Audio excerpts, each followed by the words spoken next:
Welcome everybody for our Woodland and Wildlife Wednesdays webinars. Um, my name is Luke McCauley and I have been um, becoming the primary contact, the primary leader of our Woodland Wildlife Wednesday series. Our prior host, Agnes Kedmenez, has got another job out of state, out of the country actually. She's going back to Canada, and so I will be hosting these for the rest of the year and into the future. Foreseeable future. Um, and I'm gonna give a couple more minutes for people to trickle in, but I'll start with our little introduction slides. In particular, I will give us some housekeeping items. First off, I want everybody to know that the webinar is being recorded, and the recording will later be available through our website at extension.umd.edu/woodland. And if you register for our webinar series, you will be added to the email list for our free quarterly newsletter and notice of upcoming events. And if you'd like to opt out of that, you can just email Pam Thomas at pthomas@umd.edu with the message "no events." And if you have any questions or comments during the presentation, please jump in and put them in the chat button on the bottom of your screen. You should have a little control bar, and in the center of that, there's this little icon that says chat on it with a little word bubble.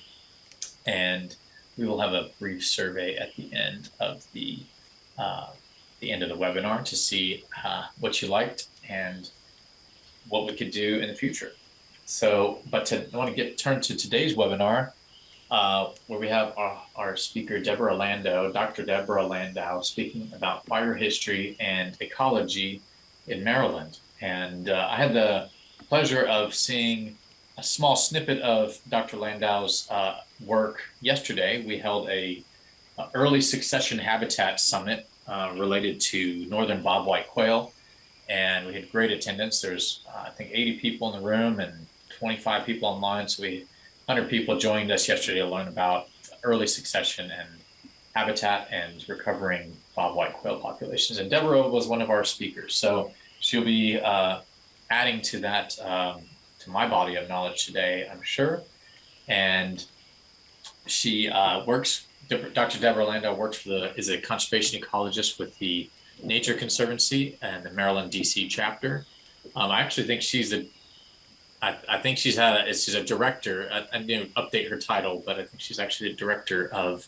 I don't want to say because I'm not going to get it right. But Deborah, please correct us with your title when you get started. But here's her email at the bottom is dlandau@tnc.org, and she does a lot of great work, and I'm looking forward to learning a lot more today.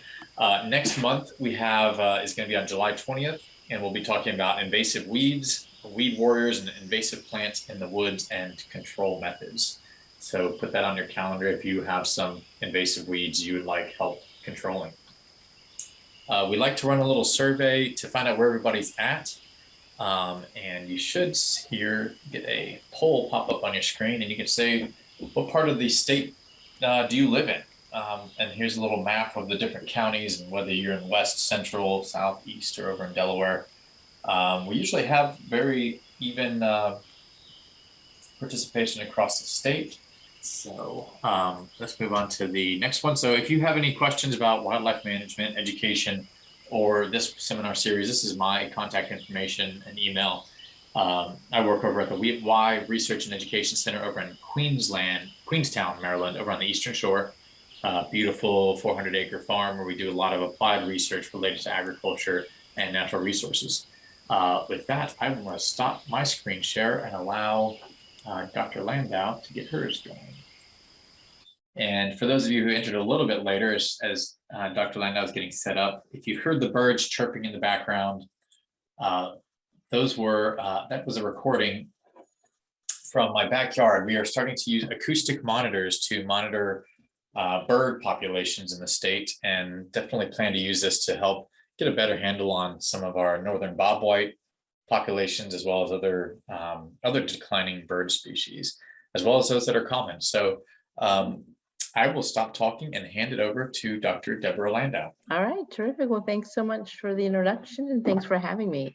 So yes, I got a promotion. My title is Director of Ecological Management. And I have been with the Maryland, DC chapter of the Nature Conservancy for 21 years. And yes, I really enjoyed the grasslands workshop yesterday, Luke. Really interesting stuff about quail. And I'm a little embarrassed to realize that for this wildlife talk, I don't have a single picture of quail. So we'll just have to. Well, it is a woodland wildlife webinar, so Right. quail are in the grasslands, so you're safe. You're great. All right, thank you. So my principal job role is ecological restoration, and we've got lots of effective tools, but one of my most powerful tool is controlled burning. So I'm always really excited to talk about that. So first, a little bit about the Nature Conservancy. Our mission is to conserve the lands and waters on which all life depends. We have programs in 74 countries around the world and in every state in the US. But this is how I see the world. I'm from Maryland. I'm a Maryland native. And my world is our preserves in Maryland, and we have them throughout the state. We've been burning the longest up in Cecil County at our pilot Serpentine Barrens Preserve. We've been burning there since 1990, but we probably do the majority of our burns down at our Nassawanga Creek Preserve on the lower shore. It's a 10,000 acre preserve, and I was telling Luke that now we're pretty good at doing about 1,000 acre burn at a time. And those have been going really well. But increasingly, we've expanded our burn program into Western Maryland. We started burning there a little over 10 years ago. And we're really focusing a lot of our burn efforts there now. So a little bit about fire. What we know, fire has been a part of this landscape for many thousands of years. When I talk about fire, I talk about reintroducing fire into the landscape. And most species in Maryland are well adapted to fire, and many are actually fire dependent. But our forests are altered, and many communities, such as our pine and oak communities, are in decline. So how do we know that fire used to be here, and how do we decide what the landscape looked like, and maybe what we're trying to not work towards, but what we had before we arrived? So one thing you can do is look back at records, and we have an astounding number of records. Here I've listed over nearly a dozen of documentations of early settlers arriving and reporting seeing Indigenous people using fire or just fires on the landscape. And even John Smith, I've got a quote here from him where he observed that Accomacs hunting using fire and talking about how they would use the fire to surround the deer and then effectively hunt them. So we do have quite a few records of Indigenous people here in Maryland on the Eastern Shore using fires. Gerald Williams has a really excellent summary of hundreds of studies about Indigenous people's use of fire. And he kind of summed it up into 11 major uses of fire. Hunting clearly was one. They also used them for crop management. They used them for fireproofing areas. So Indigenous people were absolute professionals at using prescribed fire, and they absolutely understood that prescribed fires prevent wildfires. So if they burned the areas when they wanted to burn them, when they could control the fire, they knew that then they wouldn't have a wildfire at a time that they didn't want and in a place that they didn't want.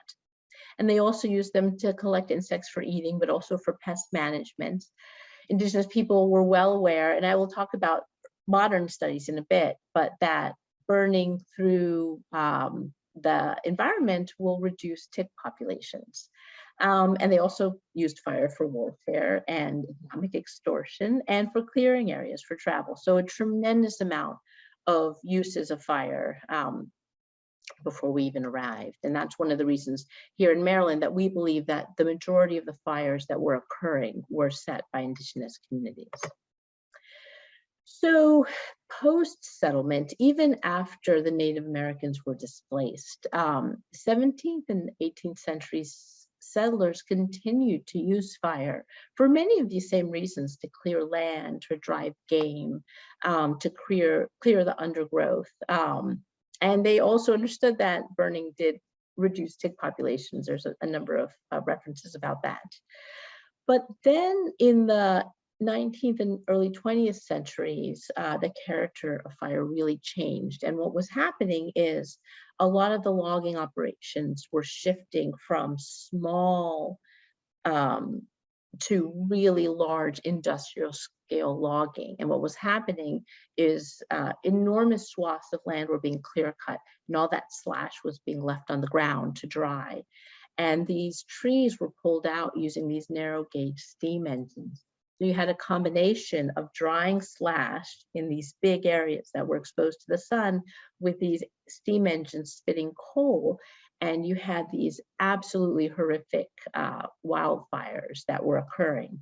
And the result was a very aggressive program to suppress wildfires.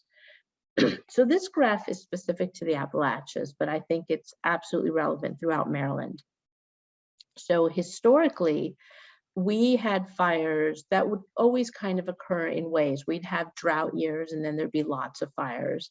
And then we'd have wet years and there'd be far fewer.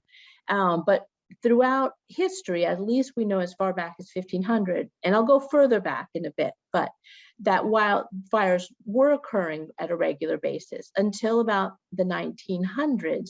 And this last peak, I think, is when we had those catastrophic slash fires. And that's when fire tolerance was really, Smokey Bear was introduced, and the Forest Service really put their foot down on wildfires.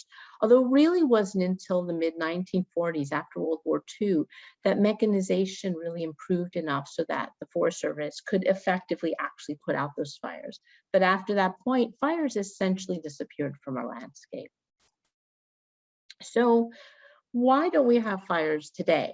Well, obviously, if you see a fire, you're going to pick up the phone and call the fire department, as you should. We don't want anybody to get hurt or lose their home. So there's active fire exclusion. We'll actively come in and put them out. But even if there were a wildfire in an area that wasn't going to negatively impact anybody, that wildfire is eventually going to hit a barrier. So either a road or an apartment building or a Walmart, but essentially we don't have these large compartments where a fire could just race for miles and miles. It's going to hit some sort of barrier. So essentially we no longer have these landscape scale fires that we used to for quite a number of reasons. So what does this mean? What are the implications on today's habitats? So let's talk about a typical modern forest. When I go for a hike in my backyard, this is what I expect to see. I'll see a whole lot of trees, maybe 300 or more trees per acre. Not a lot of herbaceous understory, maybe a few dozen species at most. And if I veer off trail, I'm probably going to hit a wild greenbrier. It's very closed in, kind of dark. But historically, what we think we should be seeing and would have been seeing are more open park-like environments with fewer larger trees, maybe 40 to 70 trees per acre, but a tremendous amount of herbaceous understory, hundreds of species per acre. And in fact, there's accounts of early settlers who would describe it being so open that they could drive their horse-drawn carriage through the woods. So this is kind of what we feel that we should be working for and visualizing in our head. I didn't include here, but I also have another slides from out west where they have pictures where today you'll see that you expect to see a close forest of ponderosa pines all really close to each other.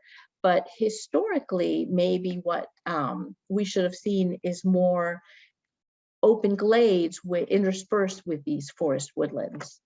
Here's another example of a before and after picture. This one's from Tennessee, but I liked it because it really shows the amount of herbaceous diversity that will come in after a fire. So this is an area in which fire was excluded for a very long time. And you can see there's just a thick mat of leaves, not a lot of reaching the ground. And after all they've done here is reintroduce fires, a lot of those smaller trees have been killed, and you just get this amazing diversity of herbaceous vegetation.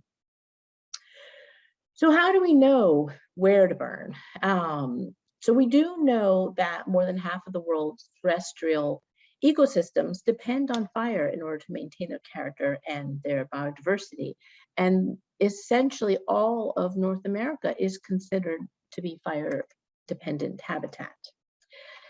Another thing that we can do to kind of look backwards is we can look at pollen records. And Grace Brush did a really interesting series of pollen cores right here in our own backyard. She collected pollen cores from the Anacostia River, I think actually a tributary into it. This is just before they were building the Greenbelt Metro. So she took these pollen cores, and what she found was really interesting. So here on the left is depth. So this is how deep the pollen cores went.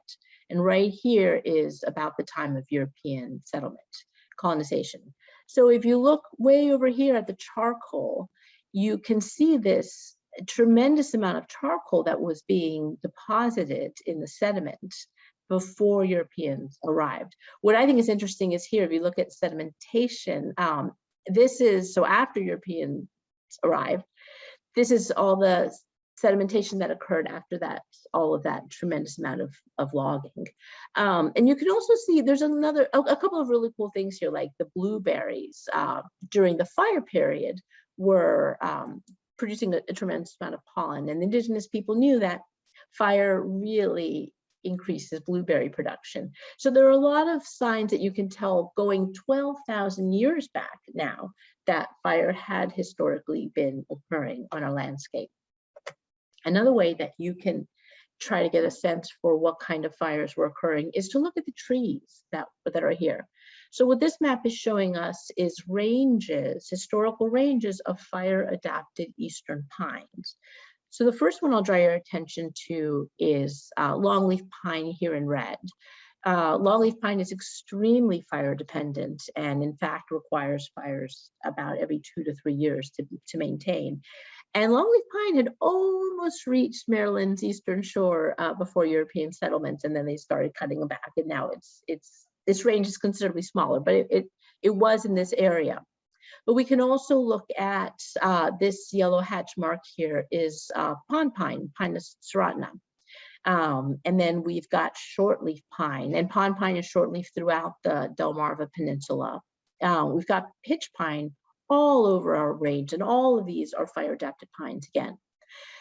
And the one that I think is the most interesting of all is Table Mountain pine right here in the Appalachia. So let me talk a little bit about Table Mountain pine.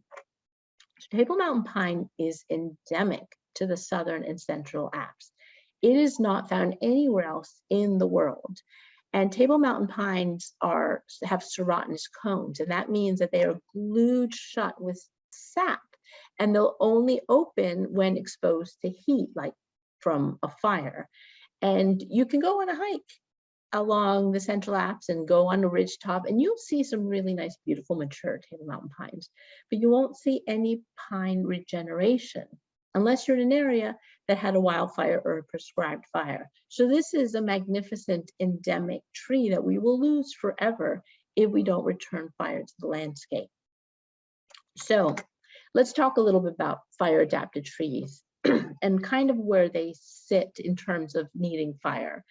So I had a Chesapeake Conservation Corps intern who she expressed it as a fire-adapted species continuum, and I love that, so I'm going to use her analogy. So if you look on the left side of this continuum, you've got fire-dependent trees like the Table Mountain pine. They have to have fire in order to be able to regenerate. But then you've got the fire-adapted trees.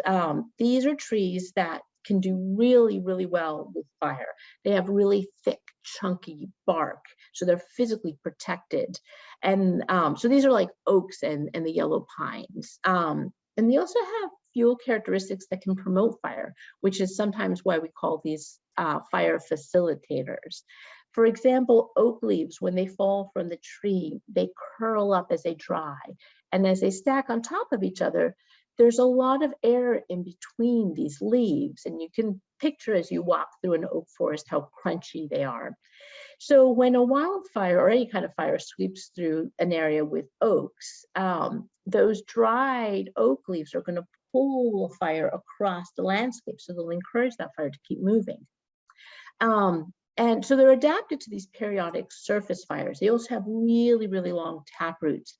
These trees tend to be very, very drought resistant, maybe because often you'll find them on south or east slopes.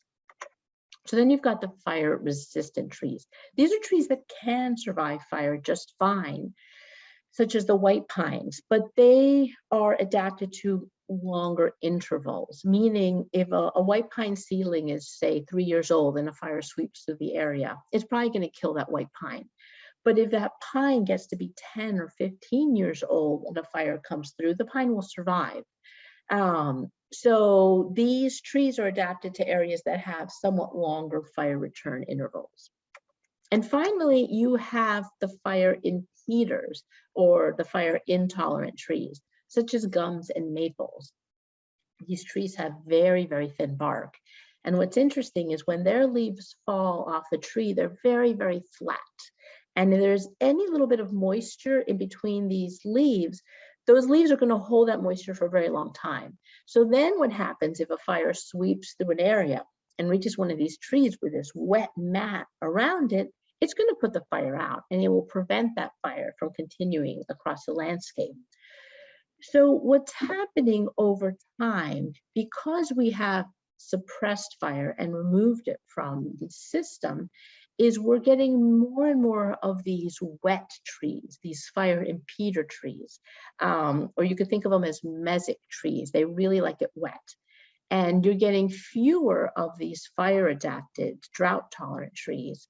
So there's a term that's called mesification. So our forests are becoming more mesic, they're becoming wetter.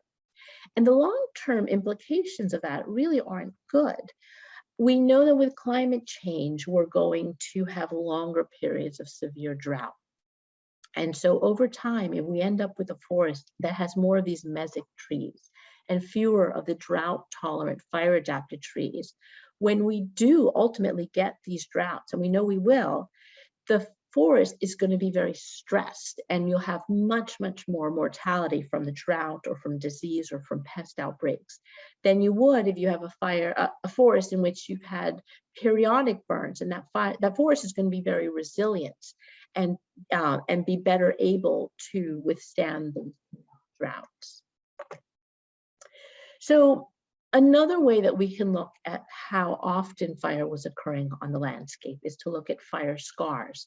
So I talked about these fire-adapted trees like the oaks and some of the yellow pines, and they're able to survive a fire, but often they will be injured. So if there's say there's an oak and a fire sweeps the landscape and it injures the tree, that tree is able to heal over that injury. And so we call that, it's compartmentalizing the injury. It'll heal and then it'll fill it with sap. But when there's a subsequent fire is much more likely to get caught in that little groove. So it's going to burn again. And if it's full of sap, again, it's going to burn. But again, that tree will heal over. So every time there's a subsequent fire, it's going to burn that scar and then the tree will heal. And now what you've got is what we call a recorder tree. So every time that tree has experienced fire, it has captured a record of it. So what we're doing is we're going through the woods and looking for these recorder trees. Many times they've fallen, they're already dead, and we'll take sections of them and we can find these fire scars, and it's just a treasure trove of information. So this one tree cookie is what we call it, this one from our Southern Hill Creek Preserve, captured a fire from 1814, 1840, 1876, 1885, and 1895. All of this captured on this one piece of tree. And what's also really interesting is you don't just know the year, but you can know the time of year, depending on whether that fire scar was laid on the early wood or the late wood. So during the growing season, so whether it's the growing season is the part, and the dormant season is the dark part.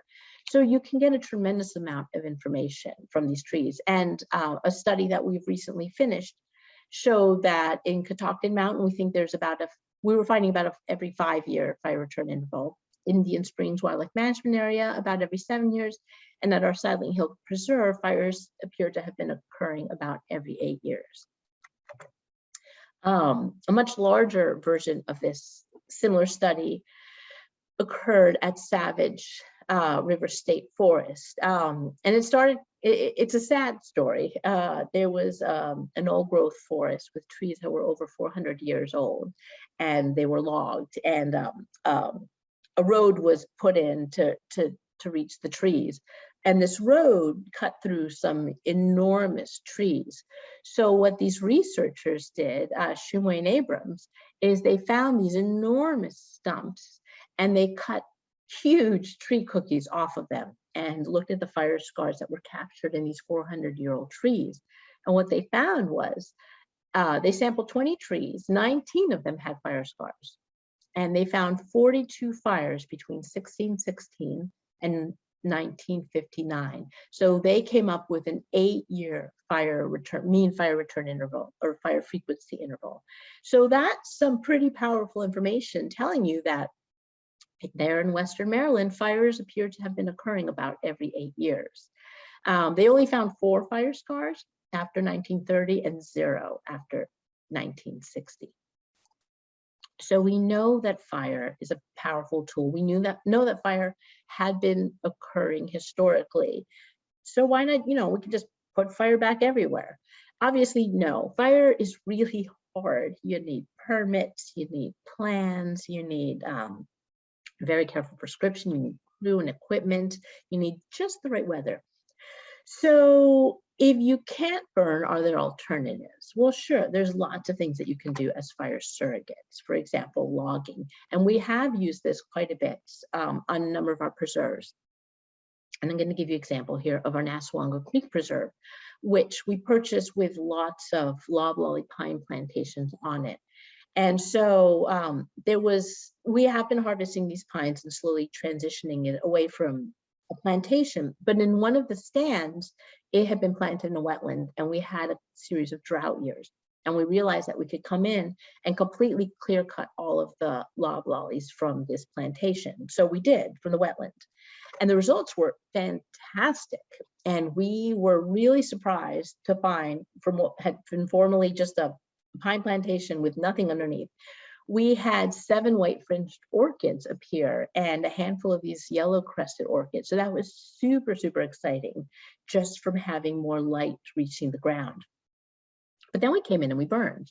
And after burning, we had even better results. We found over 50 of the white-fringed orchids, 20 of the yellow-crested, and 3 of these Camby's bog orchid, which is a hybrid between these two. And the bog orchid was really exciting because it had not been found in this area for 18 years. And we look back at the records, and 18 years previously, before this fire, there had been a wildfire on the same spot, and that orchid appeared.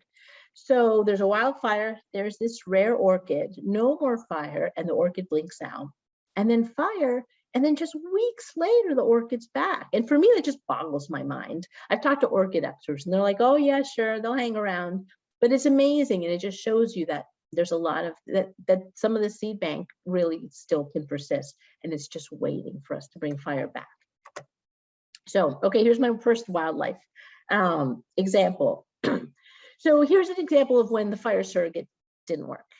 So this is Cicindela abdominalis, is the eastern pine barrens tiger beetle, and we have it on our Nassawango Preserve, and it's critically imperiled, and it really likes these open sandy areas. It loves this transition between open sand and grass, and it's a really cool insect. Here it is as an adult, and here it is as an immature. It lives in these burrows. And when I see something like this, that to me screams fire adapted. I mean, you could just see the fire sweeping over the landscape, and this little larvae is just fine. But anyway, it's a predator, and here's the head, and it sits in this little hole, and when an insect comes by, it jumps in and grabs it. So we had this insect in only one part of our preserve, and it was right on a sandy road, because that was the only part that was opened and exposed to sunlight. And we were really uncomfortable knowing that the only population was being driven over regularly. So we really wanted to expand that population to get it off the road. So we did an experiment in which we logged patches of trees adjacent to that road, some with a buffer, some right up to the road, some we clear cut, some we bend. And we were extraordinarily careful not to use that road with our logging equipment so we wouldn't trample them. And we also did it during a time of year when the beetles were dormant. So we had these long skid trails away. And the results were disastrous. Despite all our efforts, the beetle population just absolutely crashed and we were devastated. So that didn't work, no matter, even though we had been so careful, they did not like the logging, they did not like the disturbance at all. So then we went in and we conducted some control burns. And this is that landscape. When we first started burning here, it was, first we removed the loblolly pines. And it was pretty shrubby, but after, and you can see these sandy patches after we burn. After a couple burns, it really did end up having this really nice grass community with these sandy patches, which is what we had read that they needed. And the results were fabulous. So after the burning, so here's the sandy road. These stars are just grid marks, but what we were finding, and these are our little experimental blocks. Finally, with the burn, we found that the tiger beetles were really starting to move off of the road and onto the surrounding areas, which is exactly what we wanted. So now the tiger beetle has expanded in its range, while at the same time its population has increased. So a success there, but only with the fire. So here's a mixed success story.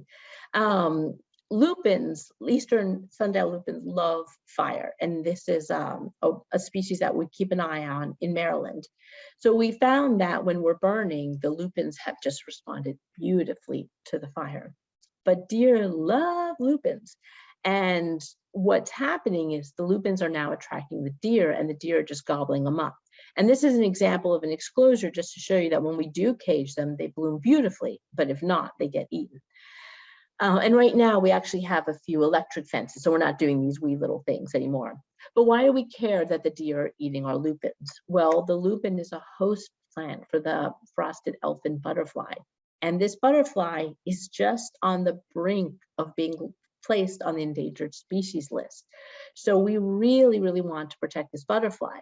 And what we're worried is going to happen is our lupin population has increased. The butterflies are going to come in, lay their eggs on the lupins, and then the deer are going to come and just gobble them all up. So again, now we've got some electric fences around a couple of really big lupin patches to protect them. But it's one of these balances that we're trying to find, in which the species are responding well, but then other species are, throwing us off kilter. I'm going to stick with the insect theme and talk a little bit about ticks. I referred to this earlier, that there are numerous historical accounts suggesting that burning through a forest reduces tick populations. And there's a number of different reasons for this. Ticks like it dark and moist. And when you burn, you let sunlight in and you burn off a lot of the duff and the leaf litter and the thatch, and that desiccates the ticks, it dries them out. So this is a study that we're doing right now in Western Maryland at our Sidling Hill Creek Preserve through Frostburg State University. Actually, their master's student just finished her study. And these people are dragging these white cloths through the woods to collect ticks. And we did in fact find a difference with fewer ticks in the burn areas. I messed up. I must not have saved. Apologies. I had another graph that's missing. There was another study similar. There was a study in, well, anyway, I'm just going to leave it at that. And then Elizabeth Gleim in 2019 published that she found that encounter rates with ticks was 98% lower in areas that have been burned. One of her takeaways was that you need to burn big and you need to burn often.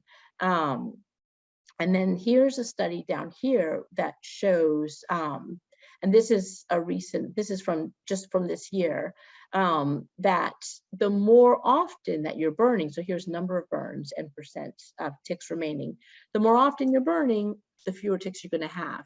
And then the corollary here is the longer period of time that you have between burns, the more ticks you have. So frequent burns is what we're finding you need to really reduce the tick populations. So now I'm going to shift over to some wetland burn examples. This is our Dorchester Pond Preserve, and this is in Dorchester County, and this is a Delmarva Bay. So this is an ephemeral wetland. It fills with water in the spring, in the fall and winter, and then it draws down in the spring and summer. And when it draws down, it essentially becomes a prairie-like habitat. And these areas are very quickly closing in with trees when they're not burned. Gums and maples come in and invade. They draw up the water levels drop, more trees come in, and eventually you just lose these habitats forever. So this is an area that we burn fairly regularly. And I just wanted to show you one of these examples. So here's a picture from March, just before we burned. Here's April on burn day, right after the burn. And by June, you're already getting this amazing green up with all of these native plants, forbs, grasses, sedges coming in and responding to the fire. So this is a really exciting example of one of these wetland burns at a Delmarva Bay. This one's in Queen Anne's County. And at this preserve, we have the only population in Maryland of Canby's dropwort, which is a federally endangered plant. When we first bought this preserve in the 90s, we only had 2 plants. And this is the only location in Maryland. There used to be one site in Delaware with a plant, and that one's disappeared. So we really wanted to save it. And this was an example where this pond was starting to come in with trees and get overgrown. So when I started in 2001, I was tasked with opening these ponds back up. And I would go in and just physically remove the trees. We would bring in volunteers and we would just cut them down or girdle them. And that was pretty effective. That let a lot more light into the ground. The trees stopped pulling up all the water. And the population did start to come up. But what was happening is that other native plants like Panicum herbinibon, maiden cane, was also growing very aggressively and starting to outcompete it. And it was also creating a really thick layer of thatch. So what we wanted to do was burn, but we were nervous about burning because we didn't want to put in a fire line, which is generally what you do to contain the fire. It's a really sensitive area, and we just didn't want to disturb it. So what we did here is we used, the pond edge has this dark closed-in forest. So we use that transition from the open grassy pond with lots of sunlight to the dark closed-in wet forest as our fire line. So we wrote a prescription that said that a fire lit in the woods has to go out in order for you to be able to proceed with your burn in the pond. And we found just that day, it was a couple of days after rain, we went out there, we tried to light a fire in the woods, it went out, and then we burned in the pond, and it went so well, and the plant responded amazingly. And now we have over 3,000 plants thanks to the burning. And we did another burn last year, so this August I'm going to go in and count, and I'm really excited to see what we find. And I'm going to show you an example of what that burn actually looked like, just so you have a sense. So this is me in the foreground. And right here you can see the shade. So I'm right at the fire, at the edge of the forest. And you can see that the fire, and obviously this is sped up. The burn itself took about 45 minutes. So you can see that the fire is naturally going out as it reaches the edge. And on the far side, you can see there's one more igniter, and he's going across the far side. And now there's one igniter coming straight down the middle. So we were able to do this burn putting very little fuel on the ground, only 3 lines of ignition and no fire line. So a very, very low impact burn. And it did exactly what we wanted. And it just shows that these grasses, these plants just want to burn. And the amazing part is the pond was still wet. The sphagnum was still holding moisture. So even with a wet pond, just a couple days after rain, these wetlands just burned so beautifully. So now I'll shift back a little bit into birds. So ironically, maybe wonderful coincidence, today on my Facebook reminders, I got a picture of this, a reminder of this picture that I posted 10 years ago. And this is at the Great Dismal Swamp, and I was visiting it after these tremendous wildfires they had in 2011. And I came across this killdeer nest, and I was just astounded at how beautifully these eggs are camouflaged by this, the charcoal around them. So that, to me, again, shows that this bird has got to have some sort of adaptation to living in a fire-adapted habitat, and obviously it's laying its eggs. So let's talk some about birds. Luca talked about how he's recording the birds in his backyard.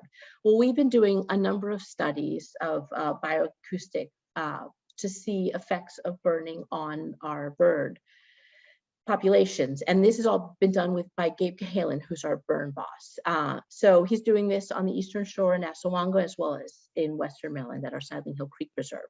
So here's an example of his monitoring, acoustic monitoring devices in an open area. So this is an area that we've been burning frequently.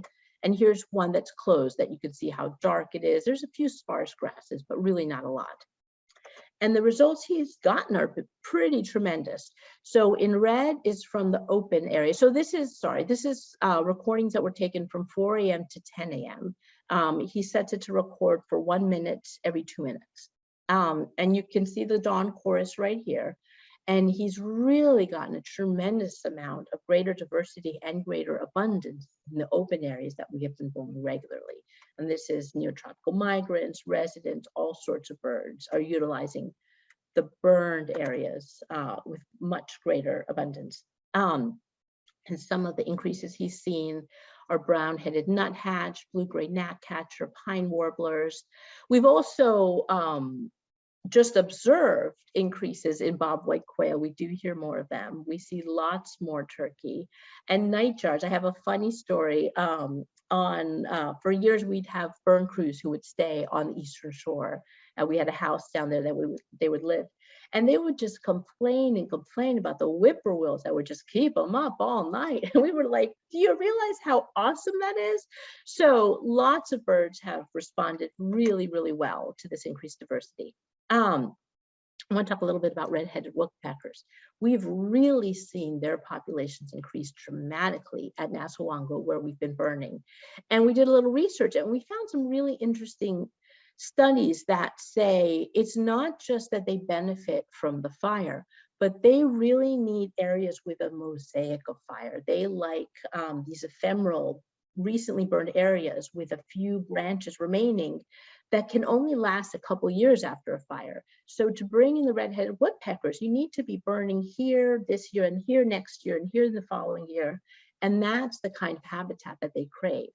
Gabe Cahalan, again, he's an amazing photographer. So just for fun, I'll show you a series of pictures that he has taken of these red-headed woodpeckers. They're just so beautiful. They're so striking.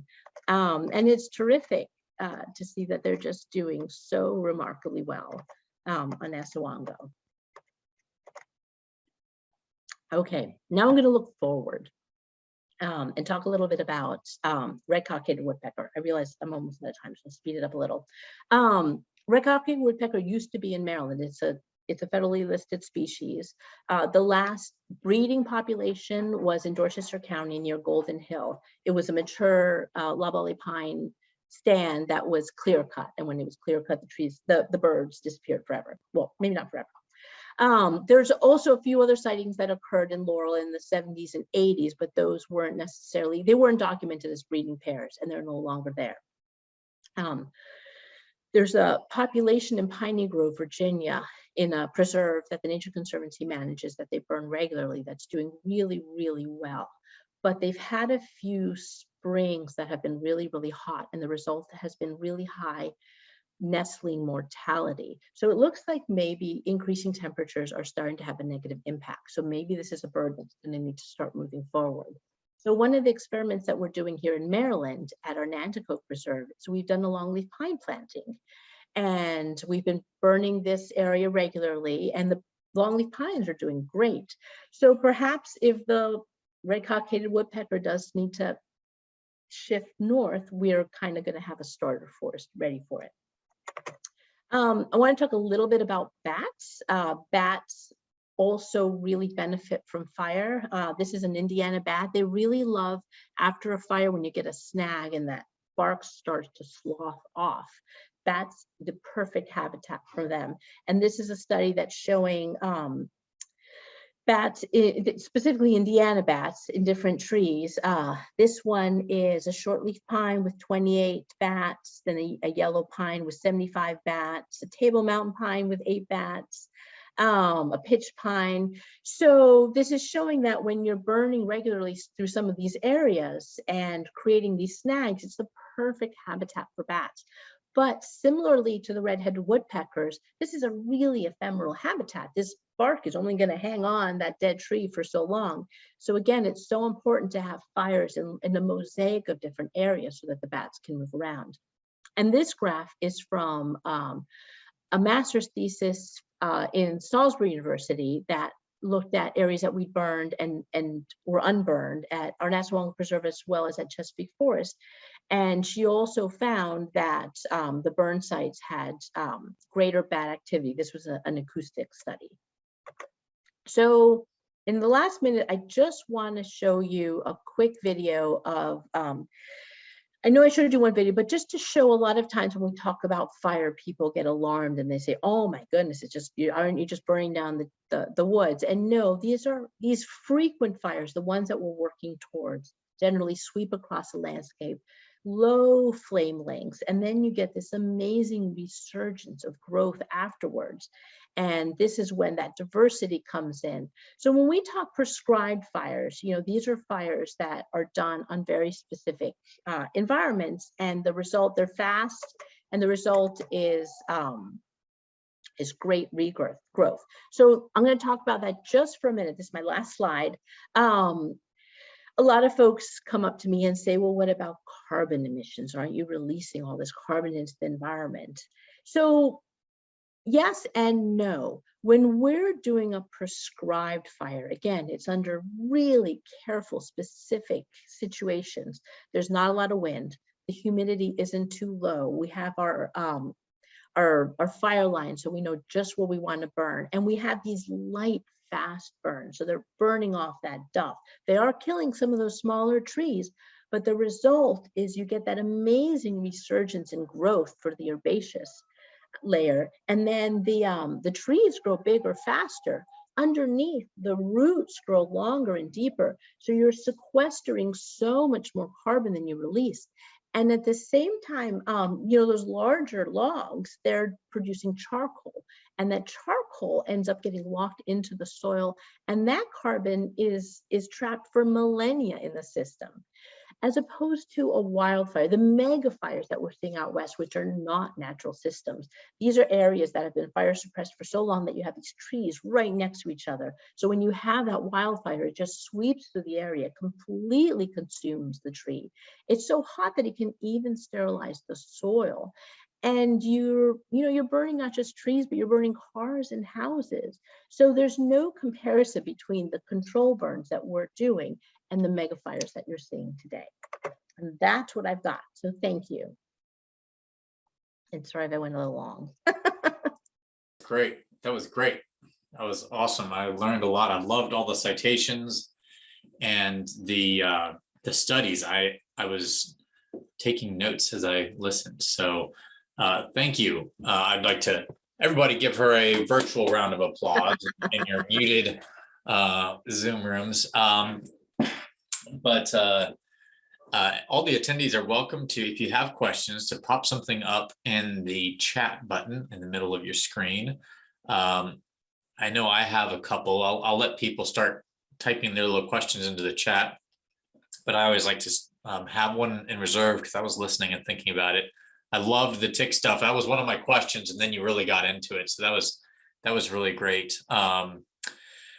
I've been on a couple of prescribed burns. I've had the chance to do that and start some as well out in California mostly. But I know sometimes it can be hard to get burns going if things are too green or if And you mentioned burning on that wetland area that had just rained a couple of days earlier. How hard is it for you to get the conditions right where you can actually get a burn going? Is it kind of a tight window before things get too green? Is the middle of the summer impossible to burn because this stuff's too green? Or Right. can you elaborate on that?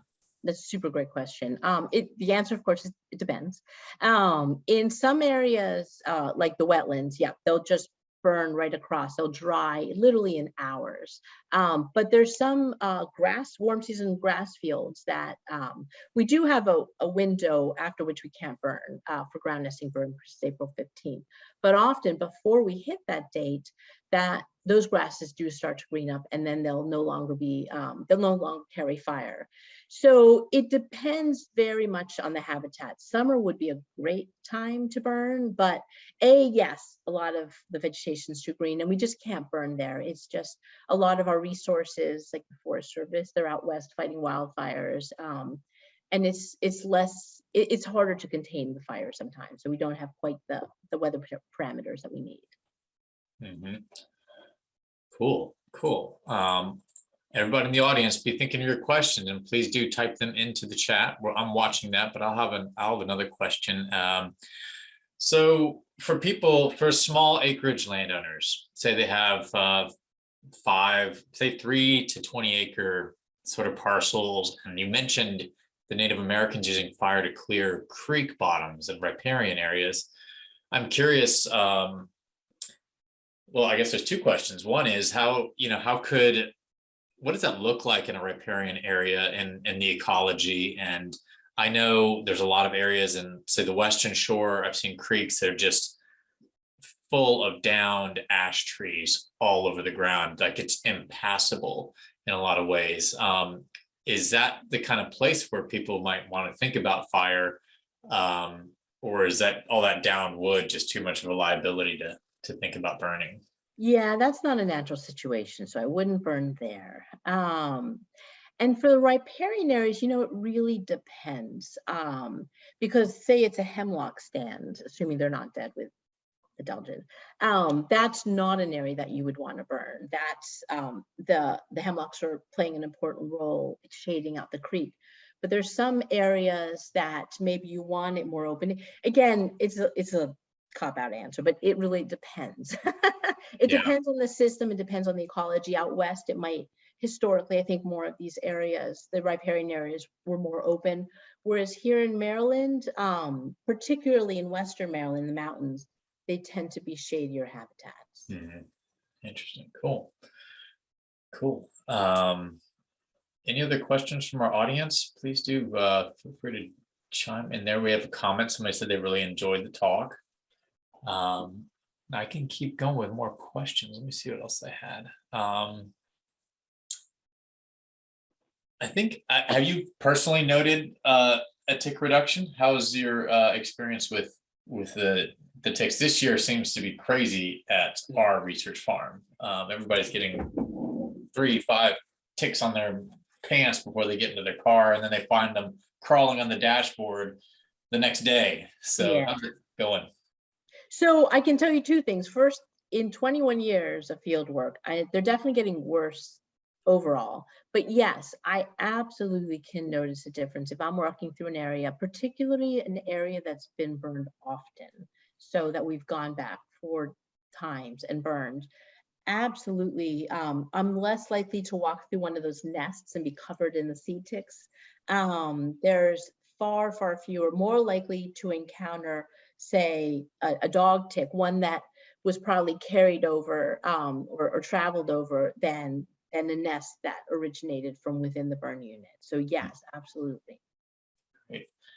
How can homeowners this is kind of related to that one earlier with like the creeks, but what about how can homeowners or even larger landowners get started if they want to do this? How much acreage do you need to work with neighbors to get a minimum sort of threshold to make this even feasible to do? If you have 5 acres in the back, is it sort of out of the realm? Or can you elaborate on how would you go about evaluating whether you would whether a fire would be beneficial, and then if it is, how do you then get around to implementing it? So the first thing you need to do and all landowners should do this, is get a forest management plan. Reach out to your county forester and meet with them, talk about your plans for your land, and have them put together a management plan. And these are so important. We have such a treasure trove of knowledge in our foresters' heads, and it's just a terrific thing to do, period. You never know what's going to happen to you, and just have a plan in place for how this land should be managed. So once you have that plan in place, if the forester worked in fire, that fire is necessary to maintain or restore this area, then you can try working with your local county foresters and seeing, some counties more so than others. Sometimes it's more grasslands, but some of our county agencies will help private landowners with fires. 5 acres is a little small, but I'm not going to, that level of detail is hard to talk about, because it depends. It could be grass, and then sure, if it's woodland, maybe not so much. But you should always start with your county forester and meet with them and talk about your land, and they will help you decide what is realistically feasible and best. Great. Well, that's all the questions that I have written down. And I agree. The Maryland DNR's Forest Service does a great service. If you have some forested area and you want to learn more about it, I agree. Getting a forest management plan seems like the first ticket, and not only it is, I believe, one of the tickets to get property tax reductions on a property, as well as learning a lot about your forestry practices, and you can also qualify for, I think, cost share programs. Is that the WIP? Is it WIP? There's WIP. There's CREP, there's EQIP, there's numerous programs that you can enroll in, but yes, you have to start with that plan. So I'll call it a win-win-win. Right. Yes, and you learn about your property. Yep.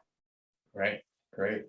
So if anybody on the phone wants to learn more, wants to manage the forest, that is a great place. Oh, we got a question, Christopher Aiken. What about fires in the buffer areas to regenerate understory plants for soil stabilization? Great question. For soil stabilization, fire is one of your most powerful tools, because again, when you burn, it encourages tremendous root growth. So, and you certainly could do buffers, especially if you're talking about ag. After you've cleared the fields, that could be a pretty straightforward burn. So yes, I think that's a terrific plan. And yes, there's loads of studies that show how good fire is for soil stabilization on terrestrial areas and marsh areas. Absolutely. Do you try to wait until rain is forecast, or like a light rain, so you don't get, can you get some of this sort of, if you have a really intense storm right after a burn, do you worry about that? Again, it depends on the habitat. Grasses, you can go hours after a rain. If you're doing these the forest burns, they can take a really long time to dry. I love when it rains after a burn, unless it's going to come. If it's a system that brings wind before the rain, then that could be really bad news. So it really, really depends. Right. Great. Christopher also followed up and asked, do you coordinate with critical area COM in that they are totally against touching any vegetation? I'm not sure what critical area COM. I think maybe and critical areas around the Chesapeake Bay, I guess. So we do all of our burn planning in conjunction with the DNR, DNR Forest Service, DNR Heritage, and they burn with us. So we are able to burn through some very sensitive areas, including some numerous mapped wetlands. We do sometimes have to get extra permits and have some site visits, but we are able to get it done. Great. So it sounds like coordinating with your DNR, it sounds like it is possible to get burns in critical area then? We have.